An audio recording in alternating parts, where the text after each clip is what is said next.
Hello everyone, this video will go through the story of Bloodborne. An outsider arrives in Yarnan, an ancient town ravaged by a mysterious plague.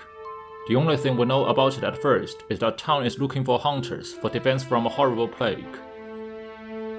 Upon arrival, the outsider was given a blood transfusion in Yosefka's clinic, and he found something called pale blood, maybe related to the plague. Unfortunately, he has no idea what pale blood is, and as far as he can tell, neither does anyone else. The plague of Yarnan has led to nightly hunts. The townspeople is becoming increasingly less human and more beasts. Should these townspeople kill him, however, this is not the end. He awakens in a hazy fog, a world called Hunter's Dream, inhabited by a mysterious old man named Gurman and by a lifelike Doro. Gurman tells the outsider to help himself to whatever he needs there, and not to worry about specifics of the journey yet, just to hunt beasts. The town is all blocked due to the hunt, and the only survivors lock themselves in their homes. They appear quite skeptical, even a little hostile to the outsider. Luckily though, he encountered Gilbert, a friendly voice calling out from the window in central Yarnan.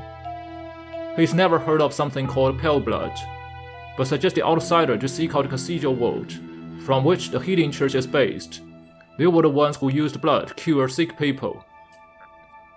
The outsider makes his way through central Yarnan, where the Great Gate is closed, so he must go through the city's aqueduct just as Gilbert told him. After slaying Father Gascoigne, another hunter, who gave in to the beast plague himself, and in his madness slaughtered his own wife, the outsider finds the way leading further onto the Cathedral Vault. The outsider explored the Cathedral Vault, only to find that everyone is blocked just like central Yarnan. Through the abandoned lower part of Healing Church workshop, he successfully circumvents the entrance of the Grand Cathedral. This magnificent building is the location of the Healing Church, and is guarded by church servants and chapel giants. Inside the cathedral, ominous statues, objects of worship, line the walls, depicting creatures unlike any he's encountered. There's a pious prayer, a young woman, prostrate before the altar, who as the outsider approaches, grotesquely turning a beast. After she's been killed, the outsider was granted a vision by touching the misshapen skull on the altar. A young man named Lawrence bids his farewell to an elder one, Master Villain, but is accused of betrayal. Lawrence insists that he will never forget their adage, fear the old blood. To this point, the outsider can figure out that Healing Church is the real source of Yarnan's plague. They transfuse animals' blood into humans' body for some purpose, which in turn has turned people into beasts. In order to confirm his conjecture, he goes back to the Yosefka's clinic. Inside the clinic, he finds a transformed monstrous human body, and Yosefka herself gravely affected by blood. Now the outsider finds himself inside a big plot, and he wants to dig deeper. Beside the graveyard of Cathedral Vault, he meets Alfred, an old hunter, who tells him that a forbidden place called Bygone exists beneath Yarnan, and the only way to access is by a password. The Bygone hides a secret history of Yarnan, and is the origin of the Healing Church. Following his instruction, the outsider finds the gate to the forbidden place. He tried the phrase he got from the vision, fear the old blood. It proves to be the correct password, and the gate leads him to the Forbidden Woods. This forest was off limits to the inhabitants of Yarnan, though now they roam here too. Some half-turned from the plague, but all clearly mad.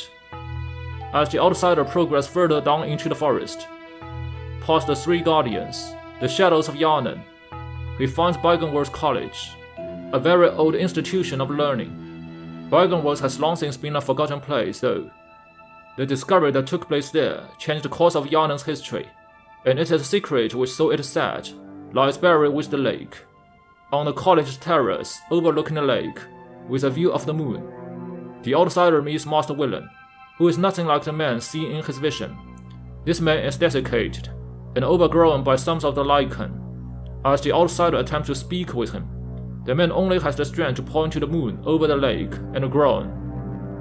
Thinking that the secret of Healing Church may lie in the lake, the outsider steps out onto the edge of the Lunarium, dives into the lake, where a great creature crawls there, Rom, the vacuous spider, which at first doesn't pay attention to the outsider's existence. Rom is a Great One, which is originally buried in a tomb beneath Yharnam, alongside with other Great Ones. Bygone world scholars find them and gain knowledge beyond human understanding. Master William's student, Lawrence, even invented to use Great One's blood, namely the Old Blood, to make human evolve, and this is the origin of Healing Church.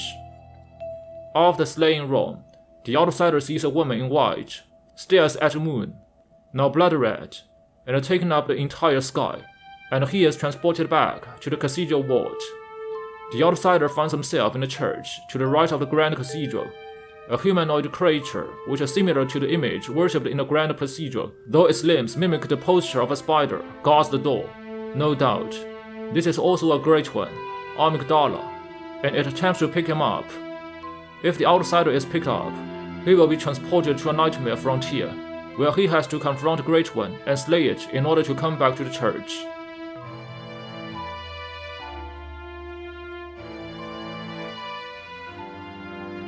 The outsider ventures forth through the door, into the unseen village of Yahagul. This is a city hidden within the very walls of Yharnam, and it is a stuff of nightmares.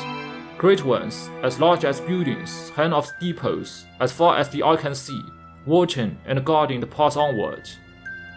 The poor fools, unlucky enough to wander into the unseen village, now fall under the spell of Bell Maidens, dying over and over, only to resurrect in an explosion of blood and hunt on. At the end of this nightmare, the residents of Yahagul make a last-ditch attempt to stop the outsider, summoning a colossal thing made of a writhing mass of corpses. This is the One Reborn, and the outsider fights this monstrosity while being assaulted by the residents of Yahagul on all sides. At the end of Advent Plaza, where the outsider fought the One Reborn, lies the mummified remains of a being, sitting in a chair, with his head in a cage.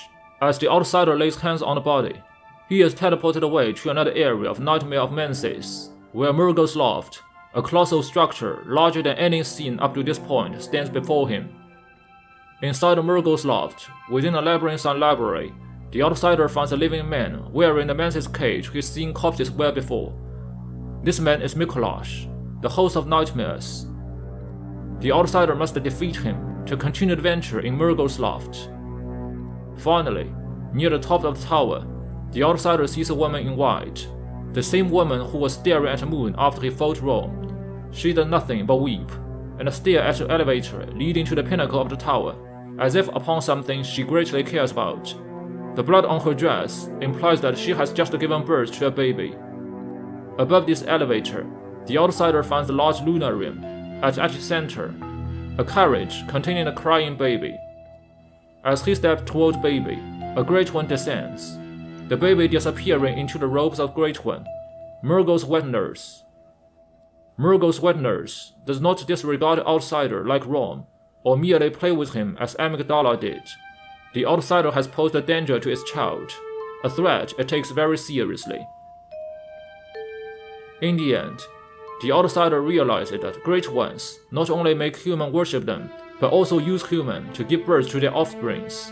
They use the Healing Church to spread their blood among humans, which spreads their genes as well. By slaying Murgo's wet nurse, the outsider meets his end to the hunter's journey. Upon returning to the hunter's dream, he finds the workshop ablaze, and Doro tells him to seek out Gurman in the garden. Gurman asks the outsider to submit his life. By doing so, he will awake, forgetting the whole hunter's dream. However, if the outsider refuses, Gurman rises from his chair, wielding a terrible scythe, fights the outsider, trying to take his life by force. But the outsider proves himself tough enough after so many adventures in Yharnam, and just as he kills Gurman, rejoices beside Gurman's body, a Great One appears from the blood-red moon, a mass of flesh and tentacles, with a form not unlike the beast that the outsider has fought on his journey.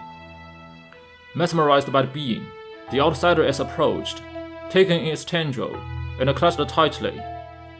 In the end, the Great One controls the outsider and makes him take the place of Gurman, doubtless to continue luring more men to the hunt.